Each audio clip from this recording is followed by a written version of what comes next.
Hello everyone and welcome to Tortoise's Open News Meeting on a Tuesday. We are closer to being where we were in the second week of March than any time in the last 6 months or so, in that there are a fair few of us who are in the office today, not least my colleague Zav Greenwood, who's running the chat. There you are, Zav, give a good wave and a hello. And the interesting thing is, we've been trying to figure out how you make the Open News Meeting work. If you were on it last week, I hope all my fellow colleagues at Tortoise were, but also a good clutch of members too. What we started to do was examine one of the big questions of the week, and much more like a leader conference, an editorial conference, essentially take apart the arguments and test what we thought, partly so it would drive us to a better understanding of the issues, and partly too that we would come to a clearer, better informed point of view. Last week, I think it was really striking. What we looked at was whether it was time to lock down again.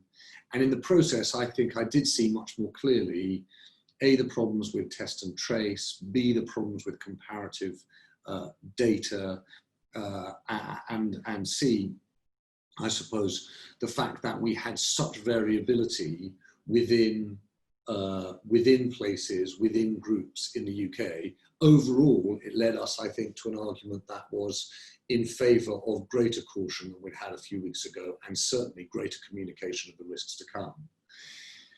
There's a tendency or temptation to move away from discussing coronavirus and COVID and think about some of the other big issues that we're facing, or the world is facing, not least the US presidential election. That's the heart of our file this week.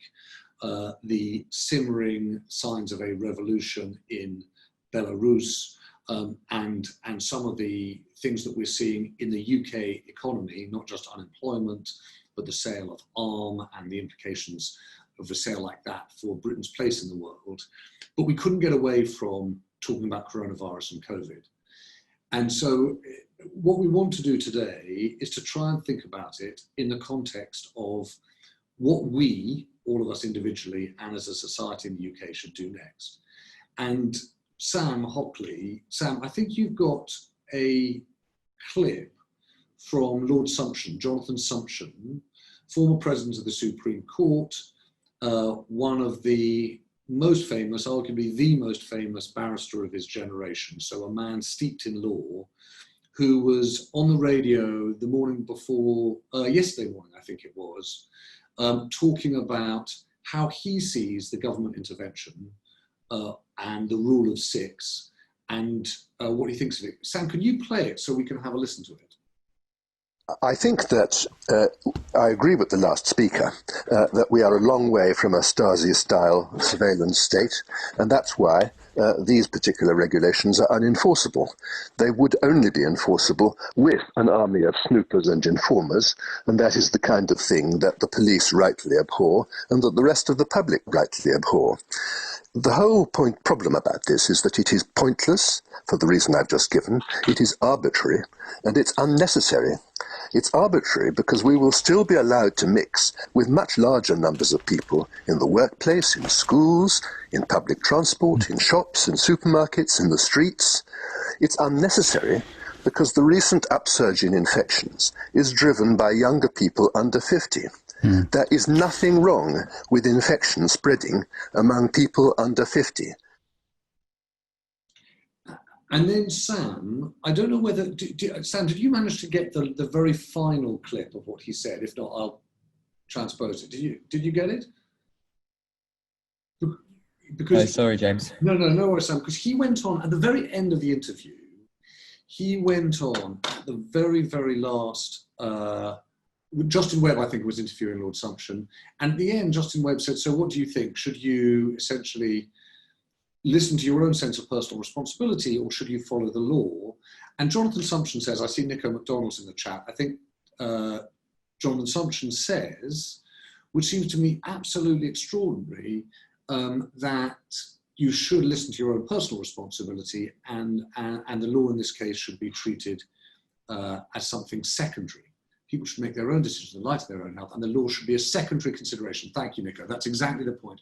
So I have to say that was one of those moments I'm now going to be totally candid, where I was like, hang on, Justin, whoever's in the gallery in the Today programme should stop right now and say, wait, we need a follow-up question. Are you genuinely saying that personal decision-making should trump the law in this instance, that the law should be a quote-unquote secondary consideration? But unfortunately, the Today caravan had moved on by then.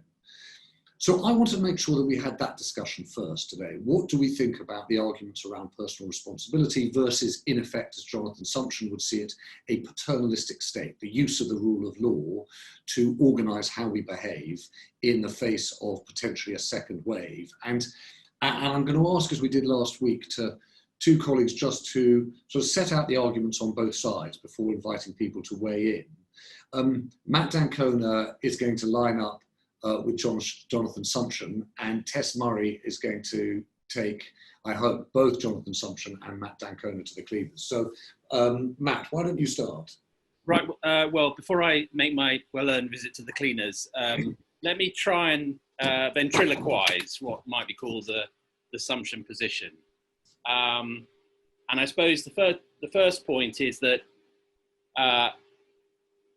the system isn't effective. That, you know, we've got schools, pubs, shops, workplaces, public transport, where people can gather and will gather and are gathering in sixsomes or more. That people can spread COVID-19 before their symptoms appear, and even if they have no symptoms. And he's right about that, because one of the great learnings of the summer has been that 70% of cases are asymptomatic. Which is a really important point generally.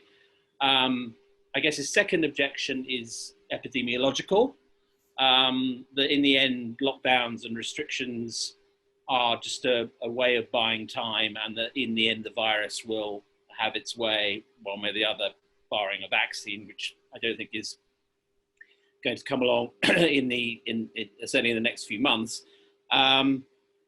But as the clip implied, James, I mean, his main objection is one of principle, and it's that he thinks the response to the pandemic is better, in this respect, is better delegated to individuals and households rather than imposed by the state on a kind of clumsy one-size-fits-all basis, and that people can fine-tune their precautions and decide whether they wish to see each other, especially so in the case of the elderly, and that we have a phrase that's being used a lot around Whitehall. We all have a risk budget, and we should be allowed to spend that risk budget as we see fit. And he is also strongly against what he, and I'm sure others do see as a kind of invitation to snoop on one another. And although he says we don't live in a Stasi state, and it's correct, he abhors anything that has the kind of the character of that. And I guess it's the reason this is so interesting is that it speaks to sort of three strands in English political thinking. And the first strand is that the law has to be, and I guess this is why the secondary consideration quote that you mentioned is so important, because there is a strand in jurisprudence that the law has to be credible and plausible to command respect, and that bad laws give law in general a bad name. Burke famously said that bad laws are the worst sort of tyranny. So that's sort of principle number one. Principle number two is that the British people are temperamentally individualistic, and that it's no accident there's an emphasis upon freedom in our tradition. It's part of our culture. We do have social democratic institutions like the NHS, but on the whole, we consider ourselves better at managing our lives than the state. So that's the second principle. And the third, I guess, it relates to what Isaiah Berlin called negative liberty, which is that the most important freedom of all is the freedom from coercion, and that wherever possible, unless there are pressing reasons to do otherwise, that freedom, negative liberty, should be preserved. And so the core of the argument here, I guess, is that a law is being produced which is unworkable and infringes our liberty to no purpose, and possibly counterproductively. And Matt, can you say a couple of things? One is a sort of the jurisprudence point. What is the job of a judge if the law itself is not credible? Can the judge not enforce it? Well, this is where they're obviously not surprised to learn to be. There are two schools of thought. I mean, Tom Bingham, who wrote what's probably the great primer on the rule of law, would say it's not the task of judges to override bad law, as it were.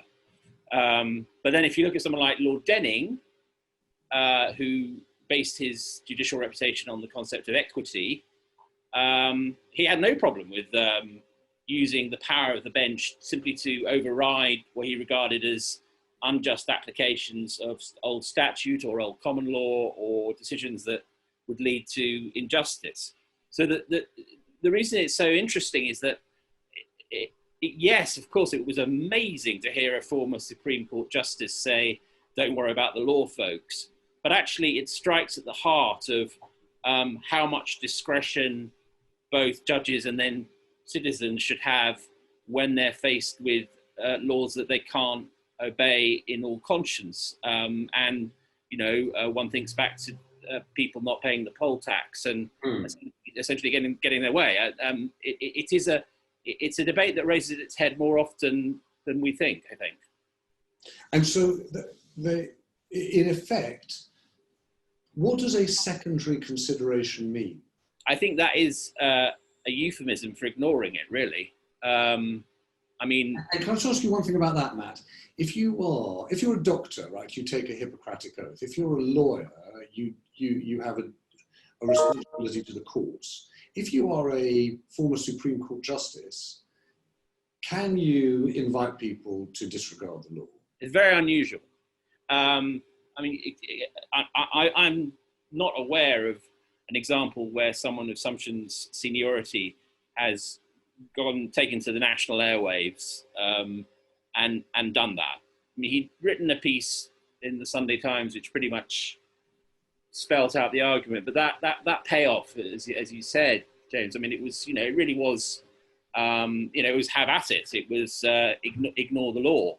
And I think that is extremely unusual and very, and it raises a huge question about the rule of law, because of course, as I'm sure we'll go on to hear, the rule of law is so essential not only to our institutions, but also to our international reputation. Yeah, Matt, we'll come back to that in a second. I see that Sander has made exactly this point, which is in the context of the internal market bill. We're going to come to that in a second. Before I turn to Tessa, one final thing, Matt. What do you think Edmund Burke and Bingham and Denning and Sumption and all the rest of them say when you show them a picture of Bournemouth Beach in the high summer and there are thousands of people crammed one next to each other in the context of the pandemic? Well, I think what they say is that there's a sort of Newtonian response to idiotic legislation, which is a reaction to it. Right. In other words, and I'm reaching here because I can't quite think like Sumption does. Nobody does really, but I think a strong part of his argument is that you pay. A bad law is not just a sort of a dead letter. There is actually a consequence to it, and people respond to it in ways that are often diametrically opposed to what you want. Right. Therefore, if you want people to behave responsibly, you should delegate that responsibility to them. If you introduce restrictions which are unworkable, unenforceable, they will act in a way that amounts to anarchy. Right. I suspect that would be their answer. Okay. I like the way you position all this, Matt, which is to articulate their point of view, but not entirely emotionally put your shoulder behind it. Well, I used to be, a leader writer, so I'm used to So, Tess, while we're still working with the pretense that Matt sort of even partially believes in the things he's saying, why don't you make the argument that's on the other side? Yeah, I'm feeling very much like a barrister on the cab rank principle at the moment. So give me the argument, I'll make it, whether I believe it or not. I could riff with Matt all day on his philosophical musings, but frankly, that's not particularly relevant right now. It's interesting, but not relevant. We've got 695,000 jobs that have disappeared in the latest stats as of the end of July. We've got infection rates back up to the May levels. We've got schools at risk of closing because of pressure on the testing facilities. This isn't about infection rates leading to deaths now, or human deaths. This is about infection rates leading to the absolute death of our economy. And when we went into proper lockdown, we removed that kind of personal agency from people. We absolutely hammered their rights as individuals. And we didn't have anarchy. We had compliance because people understood the risk. And I think that needs reinforcing, because if we were to rely on everybody's own set of value judgments about what their personal risk capacity and appetite is, we wouldn't have any compliance, and we need it desperately right now. And so I just, you may argue the toss on the kind of the effectiveness or the appropriateness of the law, but it is a law and we need those fixed points in people's lives. Otherwise, what are they trying to work with? And we just can't remove that sort of structure from people, because we can't rely on people. As you say, James, look at Bournemouth Beach. We can't rely on people to create their own set of standards. And what do you think, Tess? So the argument against is, one, it's a really blunt instrument in the sense that you are treating people regardless of age, regardless of geography, the same, when we know that the pandemic is hitting in different places and different groups of people differently. So yeah, what do you say to the law itself is not being used credibly? That's fine, but I mean, the law is always going to be a blunt instrument until it's iterated and refined, through challenge and appeal. But at the moment, what we thought about the elderly being at risk, when we thought about, when we look at the infection rates rising in the young, the 17 to 24 age group, things, this is springing up in unexpected places. So blunt instruments still, they're still needed. Mm-hmm. And as I said, this isn't about people dying now. We're going to hit October when the furlough comes off. We're going to hit unemployment figures we haven't seen since the 80s. We've got the testing facilities under huge pressure because, people are mixing and mingling, kids are going back to school. We're going to have schools closing because teachers have to self-isolate for 7 days, 14 days because of risk of exposure. This is a proper crisis that is actually stepping into the majority of people's lived experience now, rather than, hearing about someone's, very sadly, their parent dying during the, this is now something that will create economic and educational scarring that will last for generations. So compliance is hugely important. And I'm sorry, I agree, this is a blunt instrument, but I think we still need them. We had incredibly blunt instruments during the hardcore lockdown, and I don't think the need has disappeared. In fact, in many ways, I think it's increased. Okay. Well, I'm going to hear some views. I'm going to come back to you though in one second, if I might, Tess, just about if your argument is economic, whether or not the government is also applying the tools to support the economy through another lockdown. But I've got our colleague John Hill is asking us, can someone please explain the grouse hunt exception? But I'm going to come to that in a moment. Firstly, can I come to a few people? Margot Lunnan has made a point. I'd like to come to Paul Rogers and Nico MacDonald in a moment. But Margot, are you there? Hello, Margot, are you on? Can we hear you? Yes. Hello, how are you? I'm well. Good. Which point did you want me to pick up? I was just interested that you were saying, look, the thing is so muddled that you can't have a set of laws that enforce, if someone said, look, please don't drive any rate between sort of 30 and 70 miles an hour, no one would know how to behave. And I suppose that's part of the issue here, isn't it? Is about clarity of what's being asked of people. They might be able to give us principles for responsibility. They absolutely cannot give us rules and regulations. It simply doesn't work. So at one point, we were being told that it was wrong for people to speak to each other across a meeting room Yeah. at the end of a meeting for worship, unless it was a committee, and then it was fine. Yeah. I mean, it's just silly. Isn't there argument that some of these things are, so for example, schools are less worried because of it seems as though the infection rates at schools, and if you put in place certain preventions at certain meetings, then the likelihood of infection again is slightly lower. I mean, what would you have them do, Margaret? I think I would have them go the Sweden route. Herd immunity. Here's the guidance, but it's only guidance. Do what seems to you sensible in the circumstances. Oh, really? That's interesting. Okay, thank you.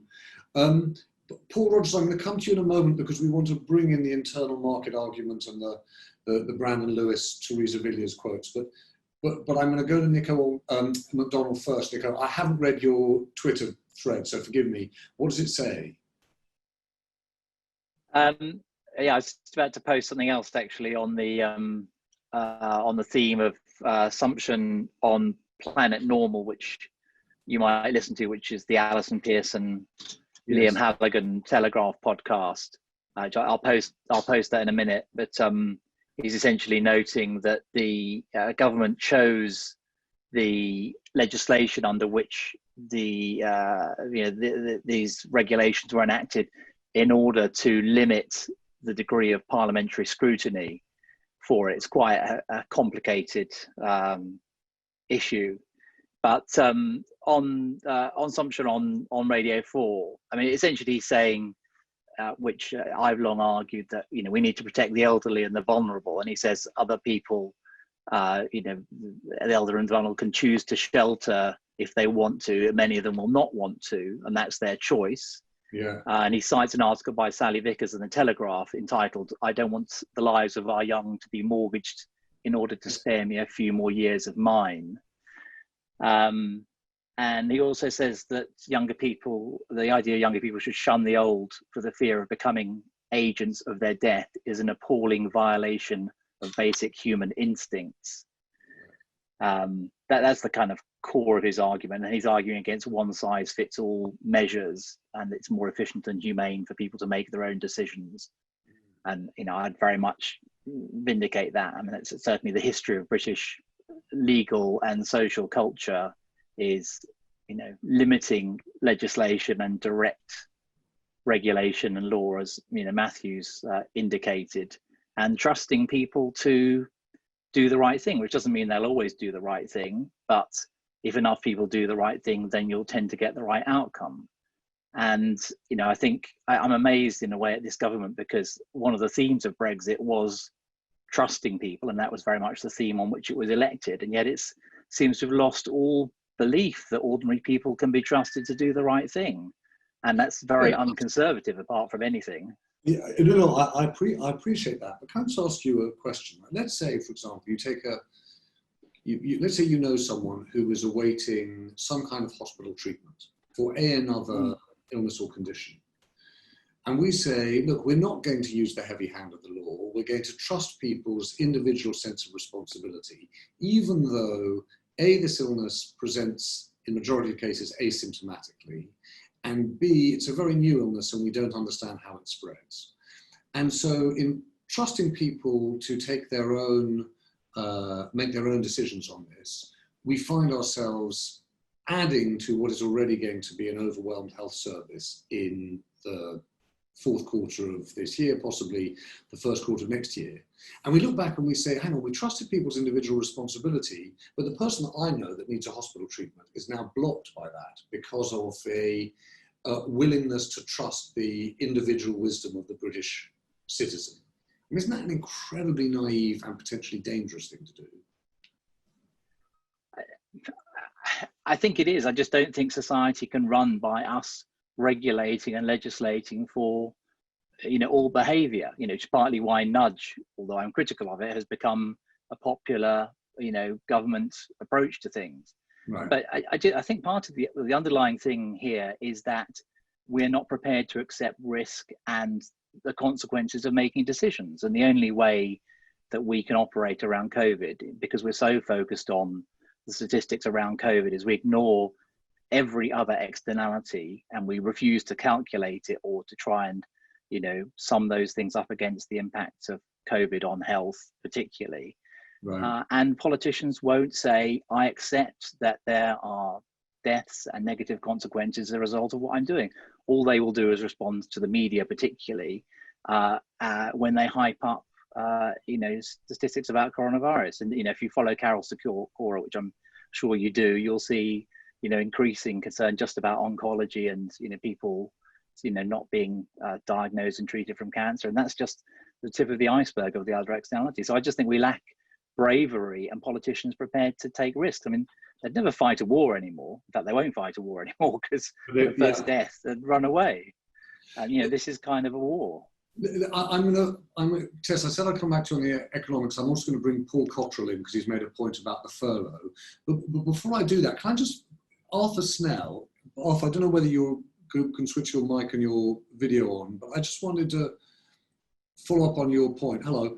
I was really interested on your point about Jonathan Sumption not being an epidemiologist. And the reason was, as you know, there's been this kind of, you know, long-running debate about whether Nigel Lawson should be able to weigh in on climate change, because he has obviously expertise as an economist, but not as an environmental scientist. Sumption is not claiming that he's an epidemiologist. Sumption is claiming that he wants to defend, to Matt's point earlier, you know, a credible system of law. So he's entitled, isn't he, to weigh in on those grounds? I agree he is, but I think if you actually look at how he framed his argument, he did something rather clever, which is what you'd expect for someone as ingenious as Jonathan Sumption. So he framed the argument in a legal manner, which you expect for a, you know, former Supreme Court justice, but the underlying basis was his judgment that young people are not at risk and elderly people can make choices about whether or not the risk applies to them or not. And so that's an argument profoundly based on the scientific management of the illness. And it seems to me that one, it ignores all the people who are involved as essential workers, particularly in healthcare, you know, because they're going to be impacted by these questions. And it also ignores the fact that you actually made this point earlier, James, the new disease, we don't really yet know exactly how it works, including how asymptomatic young people can spread it to other people who then die of it. So it just struck me that he was talking as a lawyer, but basically using science that I doubt he really understands. Yes, I think that's a fair point. I mean, I was quite struck by the fact Nico mentioned that he had prayed in aid that article in the Telegraph, which was really about an individual's, you know, personal wishes. It wasn't a legal case. Thanks very much indeed. Tess, I'm going to come back to you just because before I go to Paul, your argument, which is interesting because it's not the argument that we generally hear, is we need to obey these rules. We need to move to have legal enforceability behind the rule of six, etc. Because without that, we're going to force a complete lockdown, which will suffocate the economy. Presumably, though, even what you've got in mind has massive knock-on effects for very large parts of the economy, things like travel, hospitality, aviation, all that. What's your remedy? What's your requirement on Rishi Sunak, if you do go your route, to supporting those people in businesses who are kept out of work? Yeah, well, I think, you know, we've already talked about this a lot over the summer. I think early on we came up, it's a slightly kind of trite 3 Gs, wasn't it? That this is generational, geographic and gender-based. Yeah. So I think I've argued very much all the way through that there should be a more nuanced and bespoke solution depending on the sector, the age, the geography. You know, I spent a lot of time over the summer out of London and seeing the impact on rural economies and hospitality-led economies was pretty stark. So yeah, I agree. Look, we shouldn't be ending the furlough. We should be tailoring the furlough to those people who are most exposed from the continued risk. But my point is, if you just have a free-for-all and you don't have that control, then we will simply, have a tsunami of economic impacts and educational impacts that frankly, will make people's squeamishness about adhering to a law that they don't quite like pale into insignificance. Yeah. Tailored, targeted to the most. We know now, we can see the figures coming through in the unemployment figures, that young people will be disproportionately affected. We know which geographies are suffering the most. We know which sectors are suffering the most. It's not beyond the wit of man now to, well, it might be beyond the wit of man, but certainly not beyond the wit of woman, to design an economic response that actually solves the problems that we're facing. But I go back to this idea that if anyone thinks we're not out, that we're out of the crisis now and it's living with it in a way that everybody comes up with their own personal interpretation, that's searching for a polite word, rubbish. But okay, Tess, I'm going to come back to you a little bit later on, but Paul Cottrell, what do you think? Tess is making the argument that you could have either a tapered furlough or a targeted furlough. It's quite difficult to do that. I see you were saying, if I got it right, Paul, which is just extend the furlough.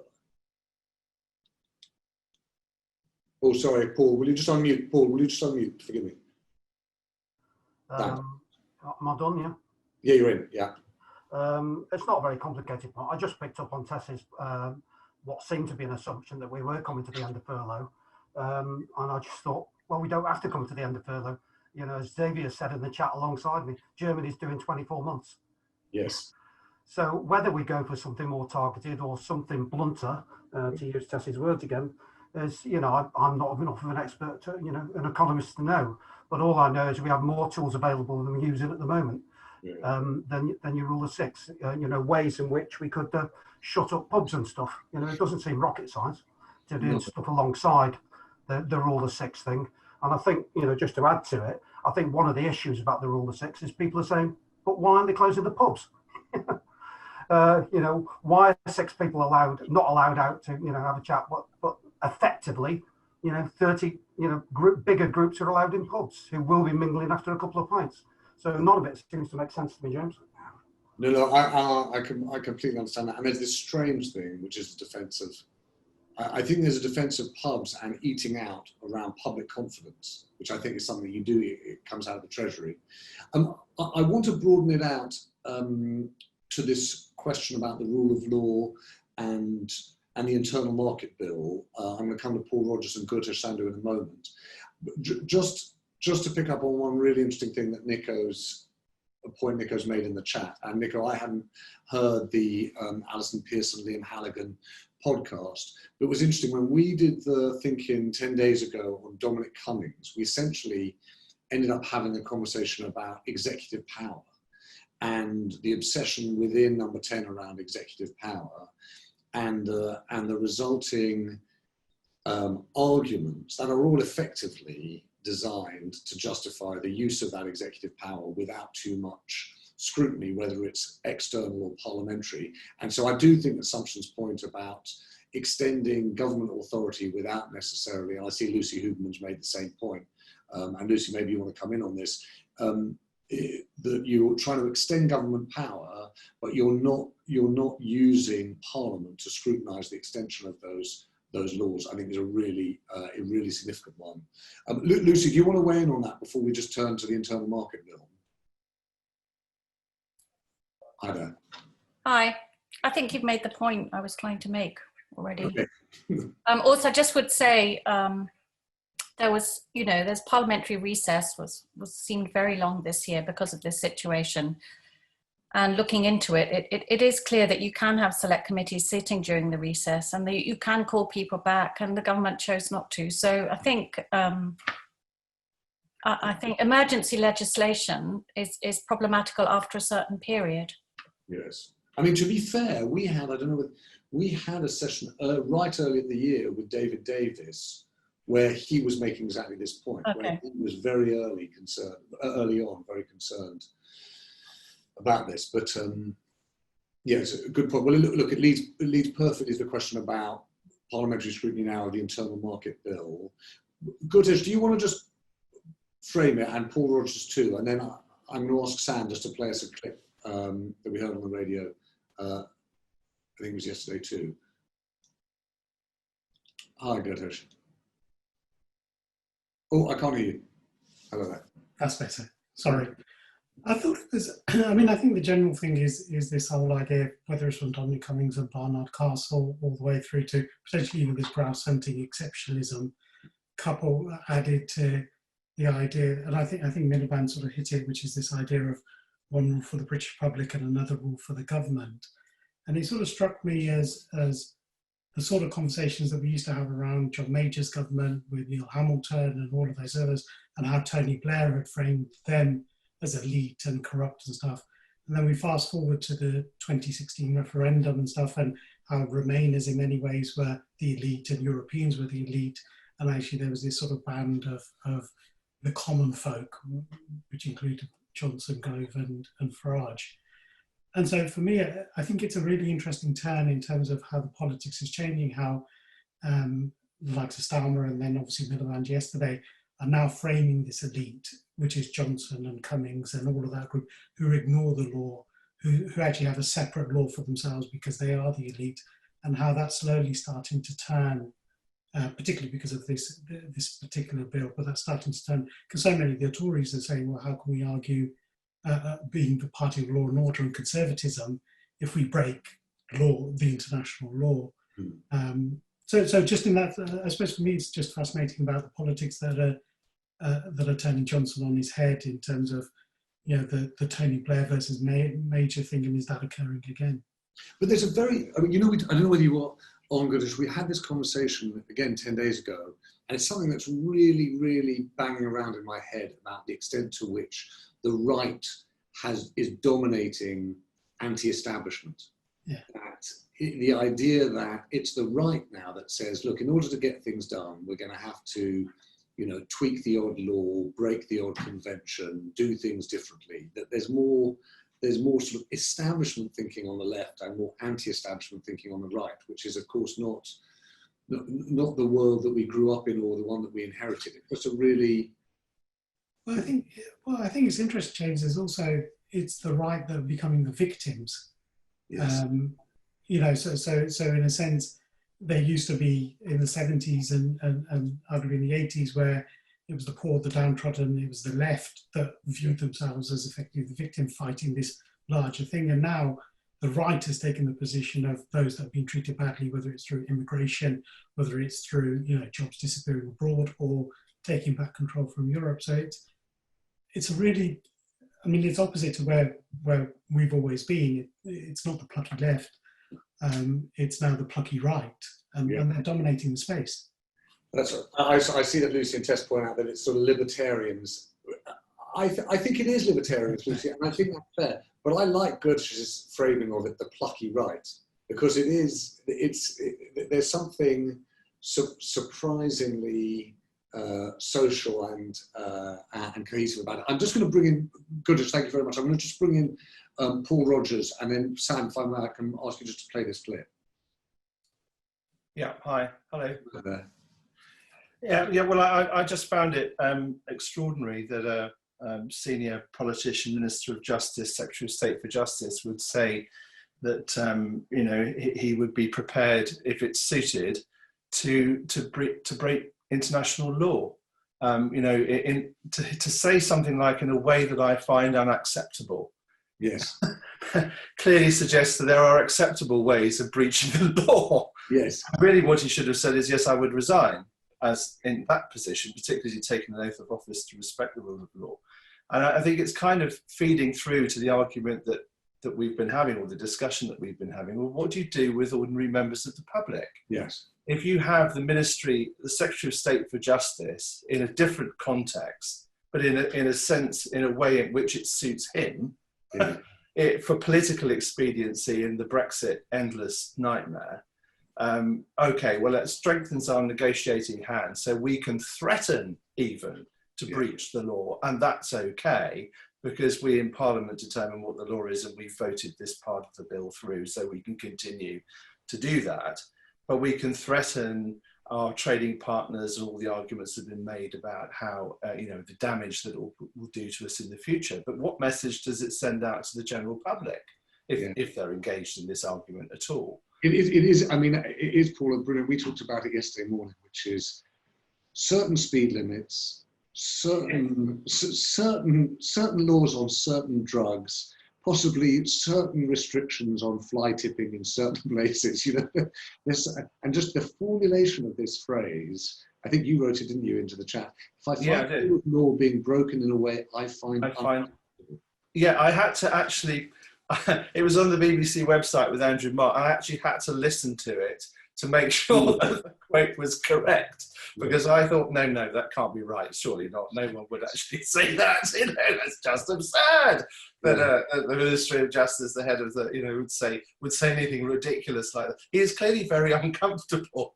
But that wasn't the point. But I do wonder to myself whether there's a police officer somewhere who's leaning in on the window of a car, and the driver is turning to say, look, I understand your point on the 30 mile an hour speed limit, but personally I find that unacceptable given the speed on my... Yeah, because I've got somewhere to get and I'm a bit busy.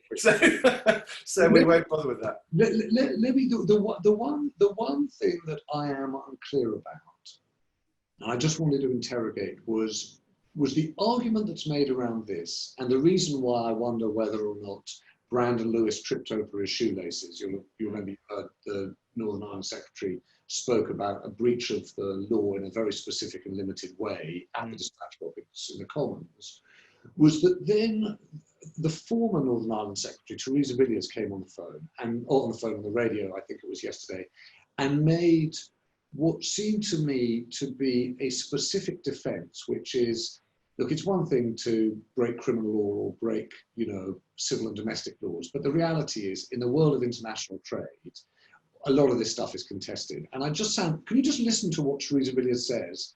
Because frankly, I have no idea whether it's true or not. Well, international law has never had the status of domestic law. It's very often subject of dispute, and very often countries find themselves in a position where they're not in full compliance of all their obligations under international law. They don't often set out to say, or at least a country like ours has not previously ever set out to say we are prepared to do this from the outset. Well, I think in terms of prisoner voting, that pretty much was the case. David Cameron said he was not going to implement the ruling of the Court of Human Rights, and arguably that is a violation of international law. And also, the EU has very often declined to implement rulings of the WTO. For example, in relation to the dispute over Airbus, they declined arguably to implement international law obligations. That is very much a day-to-day part of the international law system that not all countries abet in all circumstances. Giles Patel, are you there?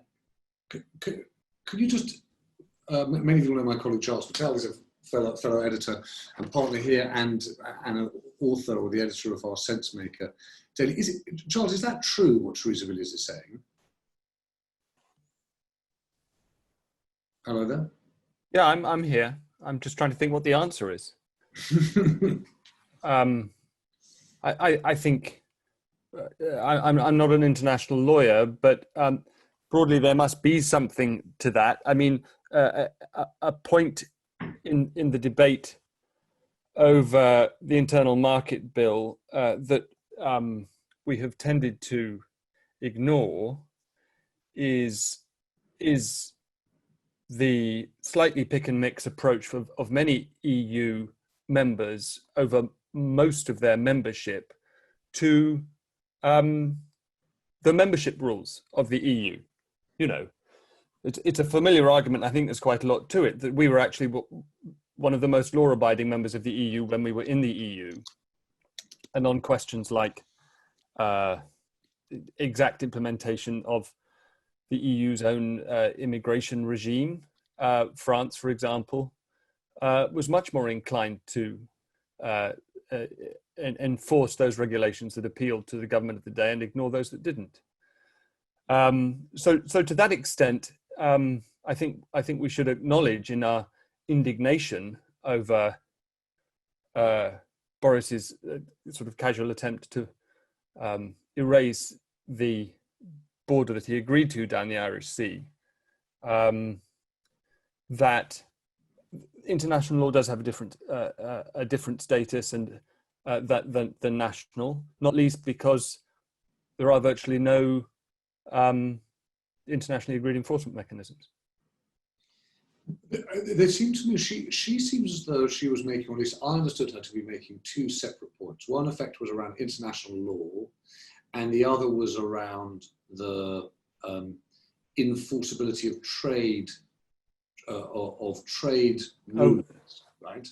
And the Airbus case, as I understand it, is a ruling by is a ruling on trade law, which you can then contest. That seems to me to fundamentally different to legislate against an existing piece of law. Yes, this is one of those moments when you hear me frantically Googling WTO Airbus. Yeah, I know. I understand too. What I thought was really extraordinary about her, which was the marshalling of an argument about the unenforceability or lesser traction of international law, which seems to me really shocking, given that when we found ourselves arguing about Assad in Syria or Mugabe in Zimbabwe or a whole host of people in the Balkans, our big argument in the UK was we need to have powerful international laws so that we can hold, international crimes accountable, but people who perpetrate international crimes. It seems, just to go back to the point about something being very unconservative, as Nico was saying, this is a very odd thing for a conservative to say, isn't it? It's to undermine the authority of international law.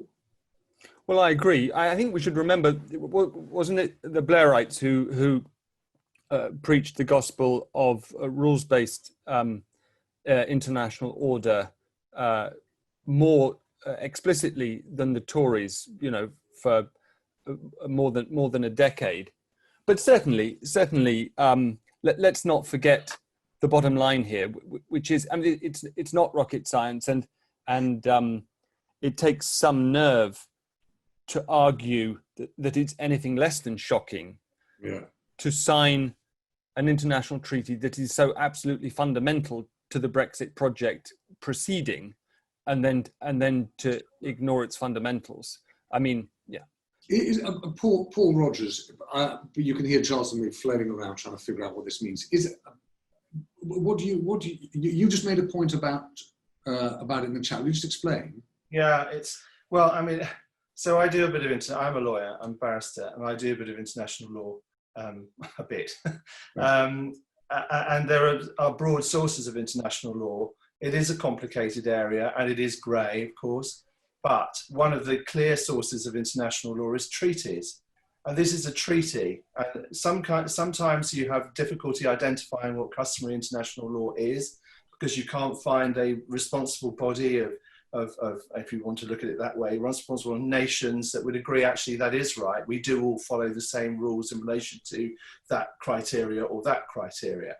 And so you have to search for it. And there was an example not that long ago relating to diplomatic immunity from special missions and whether persons that arrived were inviolable on a special mission, which I argued in the Court of Appeal. And the Court of Appeal said, well, look, we can't really find any clear treaty obligations, but we can find other bits of customary law to say, we think this is a customary rule of law, and it therefore has direct effect into the UK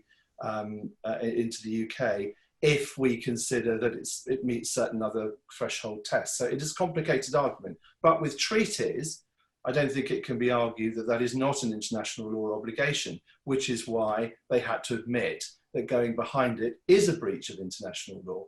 Now, you might be doing it for all kinds of other reasons, as I think some of the other writers in the thread were saying.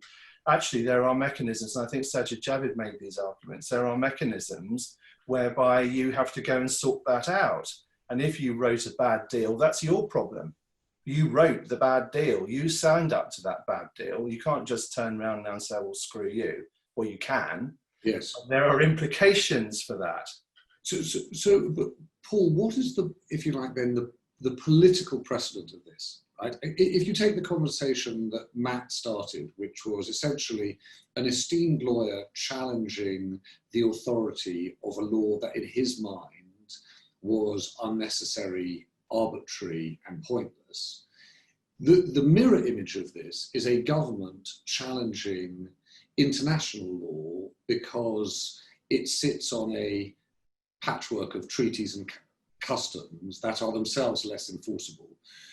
I saw Matt in the chat saying, you know, in previous instances, you know, British governments, in this case in Libya, David Cameron in Libya, was prevented by doing things from a reading of the international law. Are we to understand that what we're essentially saying as a country is that international law is open to interpretation in a way in which domestic law just isn't? Or are you silenced? I've silenced you. I'm asking you. Yeah, sorry. Yeah. So it's a very difficult argument. Sometimes I think governments can, because parliamentary sovereignty is number one, we can do what we like in our own domestic world. The only way you could enforce it, I would suspect, is through a complaint to the ICJ, and that will take forever. And of course, it's what states do when they take each other to the ICJ is basically embarrass each other in front of the international community. And it's that embarrassment factor that causes states to act in accordance with the rules or not. Mm-hmm. So this government appears not to be bothered about being embarrassed, and perhaps it's a high stakes game of political poker, fair enough. But I think there are consequences, and that's what many politicians have been saying. There are consequences beyond this for our reputation. Are you going to do a deal with people that will renege upon that deal later on? Especially when these are people we really did trust before, because they do respect the rule of law. They trumpet it across the world. I think we're probably more vocal about it than the Americans are nowadays. They've entrenched, but we do go around the world and we train people, we help them to enforce their rules, we teach about respect for rule of law in countries that are struggling with those concepts. And now, oh, hey presto, it doesn't really matter anymore. The Brits do as they please. I think there's no straight easy answer to it, because it is a grey world in international law for sure. It's quite young, it's not old. You know, really, since the UN set up, you could go back to Versailles, you could go back for post First World War, you could probably go League of Nations and maybe a little bit before then. But up till then, you're talking about sovereign states, very much about sovereignty, and this notion of working together, or only if it really suits us, and then we'll have another war to sort our problems out.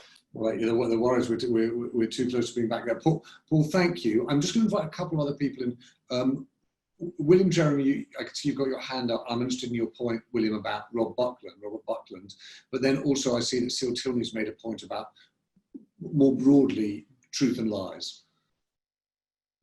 But, William, do you want to weigh in?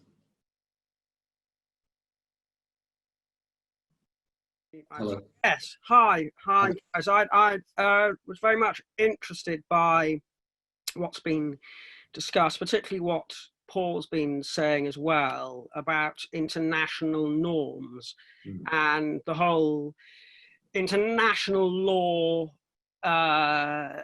development over 100 years or so. But what I find very sad about this whole current imbroglio is that we used to do the treaty making and the diplomatic underpinning of how those treaties are made, and then the rule of law regime which underpins them. We used to be the world leaders in how to do all that, and we seem to be chucking away not just our reputation, but the unintended consequence of thinking we can kind of play a kind of sophisticated or not so sophisticated negotiating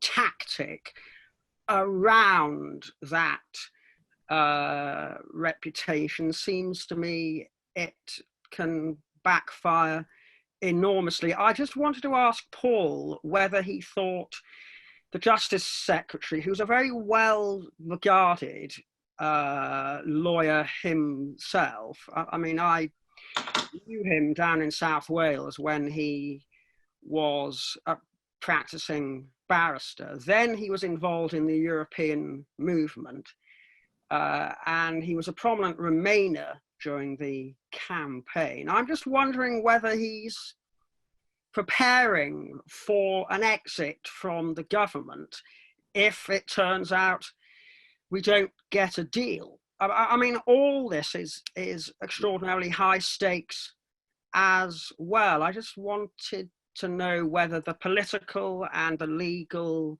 and the calculations were ongoing in that particular way, because it is completely baffling that he is not just, resigned.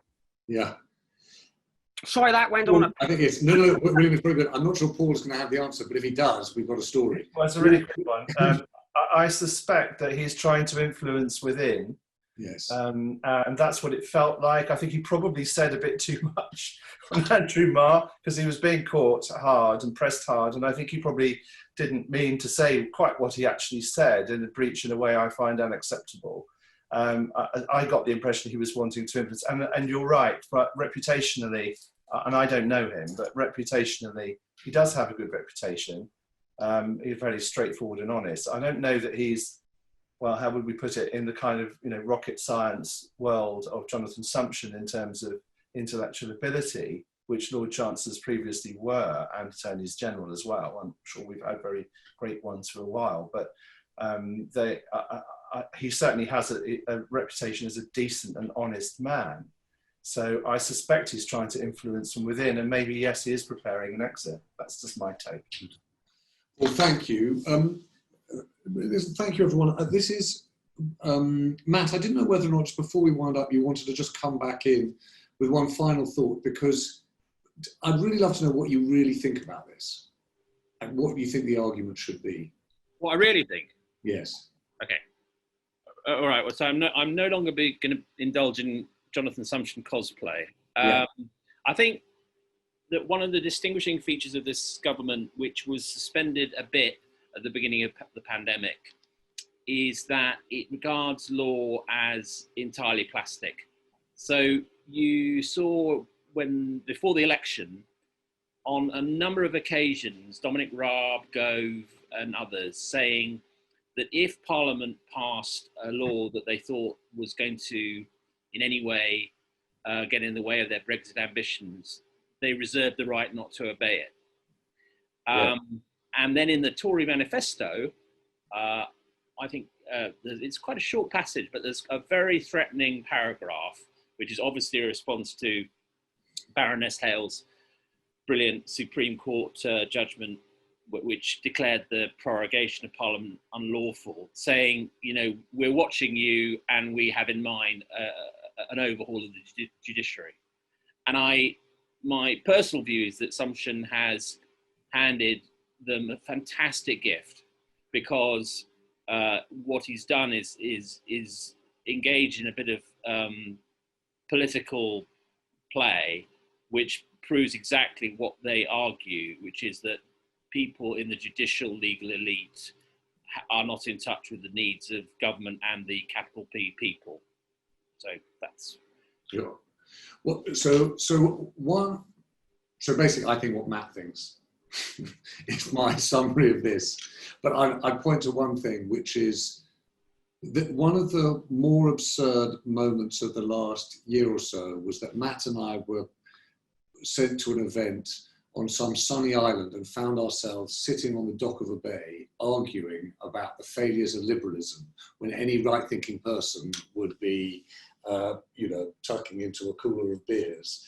But the fundamental argument that we were coming to was that, in effect, what had happened on the right and what had happened around the arguments of liberalism was in favour of private freedoms and a fear of the obstacle that institutions place to those freedoms.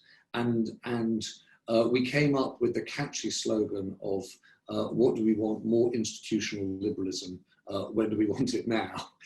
The argument being that institutions more often protect those freedoms than prevent them. And if anything is the absolute cornerstone of those institutions, it must be the rule of law. And so it seems as though there is surely a direct line between the defense of an effective and respectful culture around the domestic rule of law, the UK as one of the prime arguers in favour of the international enforcement of the rule of law. And funnily enough, I would argue too, there's a commercial interest when we ask ourselves what the UK is going to be about, what is London going to be about in the next 30 years. If it's not going to be about financial services to quite the extent it was in the last 30 years, it should surely be about legal services, dispute resolution, and recognition of the rule of law, not just in this country and internationally. And it seems as though that we are making a concerted effort, both on coronavirus and on Brexit, in denting that reputation. So I suppose that would be the argument that we would pull together at the end. Listen, a huge thank you to everyone who joined us today.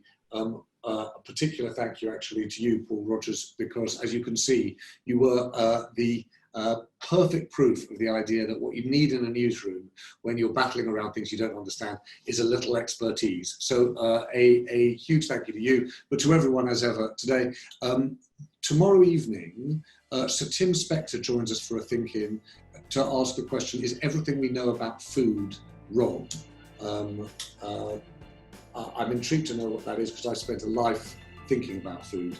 So I know I'll bring a certain amount of expertise of my own to bear tomorrow evening. Do join us at 6:30. Thank you very much, everyone, and have a very good day.